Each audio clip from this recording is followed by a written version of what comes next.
Ford makes its commitment clear by electrifying the most important vehicle in its fleet. Why there's so much thunder around the Lightning. And a legend of the Detroit airwaves. He's got a new memoir of his life on and off camera. We'll catch up with the one and only Mort Krim. Today is Sunday, May 23rd, 2021, and this is Flashpoint. Hi there, welcome to Flashpoint. We're just a week away from Memorial Day weekend, and of course many of us treat that like the real start of the summer season. This past week, the governor tried to paint a picture of near normalcy for us for much of that summer. Now, if the sudden change of plans has given you a dose of whiplash, it's understandable. Last week, we talked about the shift away from vaccine percentage targets, pretty much forced by the White House plan that hoped to encourage vaccines by the promise of living without a mask. Well, the governor doubled down on that idea this week, promising that all restrictions will be gone by July 1st. So now some are wondering whether the hesitant will be incentivized to get the vaccine at all now. We'll just keep an eye on the, frankly, very slowly moving needle. But we're going to leave the coronavirus this morning to talk about this week's auto show. No, not the usual one. That one is still canceled until next year. But there was a massive auto show anyway, and an extremely important one for Ford, for the auto industry, and yes, for Detroit. Fitting that the Ford F-150 Lightning launch would be such an electric affair at World Headquarters in Dearborn Wednesday night. But last year, electric vehicle sales accounted for just 2.5% of sales in the U.S. For all its commitment to EVs, and that of General Motors too, we should mention, can we lead the pack, or are we already falling way behind in the push to electrics? We're going to talk with the lead engineer on the Lightning, and she's quite a story herself too. And Mort Krim always liked a good story. He's now telling his own with his new memoir. We're going to talk to the man who means so much to the foundation of this building. It's all today on Flashpoint.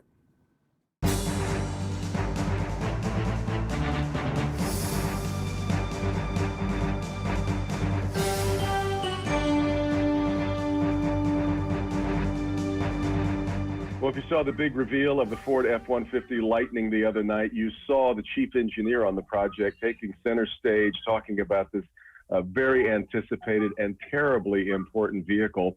And it's Linda Zhang, the chief engineer on the Ford F-150 Lightning, and she joins us today on Flashpoint. Linda, I'm so glad that you had some time for us today. I know it's been a crazy week for you, but not only am I very fascinated by the Lightning and electric vehicles in general, but really fascinated by your story as well, which is just, I love that Phoebe Wallauer at Free Press kind of brought it to light and gave everybody a look at your fascinating path. But let me start with, what was it like for you standing there Wednesday night on stage after 3 years of work on this project?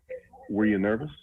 Yeah, I was definitely a little bit nervous, but I was also super excited and super honored to be able to be there and represent such an awesome team that's worked on the vehicle. And I just wanted to make sure I did them proud, showing the awesome product that we've thought through over the last few years and also executed through. So it was a lot of fun. Kind of hard.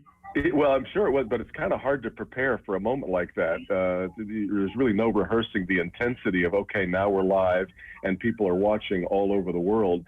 But also, everybody at Ford, I think, understands the pressure that's on this vehicle to take the most important product that Ford builds and to electrify it. You knew 3 years ago that what an enormous responsibility this was, didn't you? Yes, this is an awesome product, and I knew that even back then.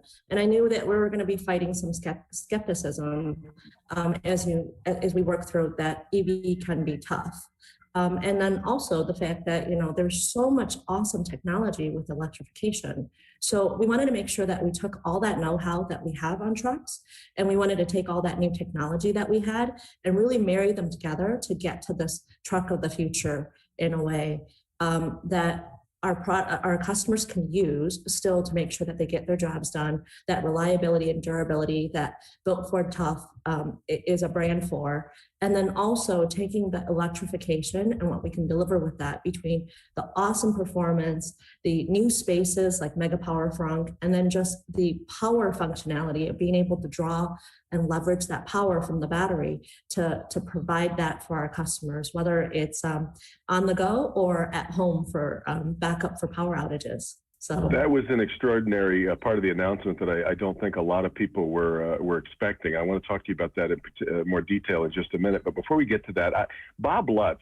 years ago, I had a conversation with him, and he said that we kind of made a mistake early on with creating electric sedans because nobody was impressed with a high mileage sedan. It was trucks and SUVs that were going to be the real changers. And if those would have been the first electric vehicles, we might be a little further along with electrics. Only 2.5% of the vehicles sold in America last year were electric vehicles. That kind of shows you the mountain you've got to climb, right? Yeah, definitely. And I think that's where this F-150 Lightning is a game changer. In a way, it's an inflection point for the company, but also it's a tipping point for the industry as a whole for EV adoption because of the fact that we're able to put all of that functionality and keep the capability and the productivity for that truck for our customers. I think marrying those two bits together was really the secret sauce for this, because we had to ensure that the truck was still a truck and got the job done. But secondly, advance it and modernize it so that we can get even more out of it, and really taking that electrification and making it more powerful in a way. I, as people who watch this program know, am kind of already in the bag for electric vehicles. I drive right now the Mustang Mach-E, which is just an extraordinary vehicle. I absolutely love it, and had a Volt before that. But trying to make this sale on Americans still is a tough task, and there's a couple of reasons for that, and I'd like you to address them. Range anxiety, obviously, is the biggest one. Getting stuck without power as well. But I also, I think a lot of people aren't sure that they're as green as they look because somebody somewhere has to make the power, right, to run them. Yeah, so yes, and I think those are the things that we want to focus on going forward, right, is making sure that it's not coming out of tailpipe pipes in a way, right? We're centralizing that a bit by having it more focused on electricity. This vehicle is zero emission, and that's what's great about that. And then in terms of the range that you mentioned, our vehicles are 230 miles for the standard battery and 300 miles for the extended battery. And what we found is in a lot of cases that should be perfectly fine for most customers. And since you have the Mach-E, I think you know very well, you get to charge that every single night. So in a way, you can leave the home with a full charge every single day if you want to. And I think that's the slight difference in mindset that as folks adopt EV, that they're gonna start thinking about it slightly different and really get to understanding that as, wow, I never have to go to a gas station. I can leave every day with a full charge. And it's really only after that full charge is out that I even have to think about public stations. But even with the public stations, with our Ford network, we have access to over 63,000 chargers. So that's a great way to ensure that our customers can get that charge, even if they are going for longer distances. And with intelligent range in the vehicle, it's really great at making sure that we don't strand our customers, right? It's there to help our customers analyze whatever conditions that's going on, all the different inputs, whether it's weather, whether it's the payload, or even the route that they're going to plan on taking, so that they know exactly where they're going to get to, and that'll continue to get better over time too, based on their actual individual driving. Talk about this intelligent backup power that allows you. I had always heard this as being a possibility if we ever got to hydrogen run vehicles, because the energy is so dense. But the idea that if you've got a power outage at your house that you would obviously hope that would only last for a day or two or even a couple of hours, that you could run your house off your vehicle, where did that idea first start to germinate, and how was it made possible with this vehicle? Because we haven't heard this before. Yeah, so that's a revolutionary idea that really kind of changes a lot of things, right? Game changer in a way. But it takes your whole infrastructure into account. So it's not one plug. You're not taking your fridge and having to route it through, extension cords to plug it out to your car. It's literally your whole home. So we have a couple pieces to this. One is your home at the one end. Then you have the truck at the other end. And we have kind of two bits in between. One is this 80 amp charger that we talked about that pulls the energy from the truck. And then there's a home inverter that takes the energy from the wall box and converts it to your home. And because that's installed within your home, it literally keeps your entire home infrastructure live for days on end. A lot of the planning and math that we did, it can sustain full use for up to 3 days, like of an entire like normal American home.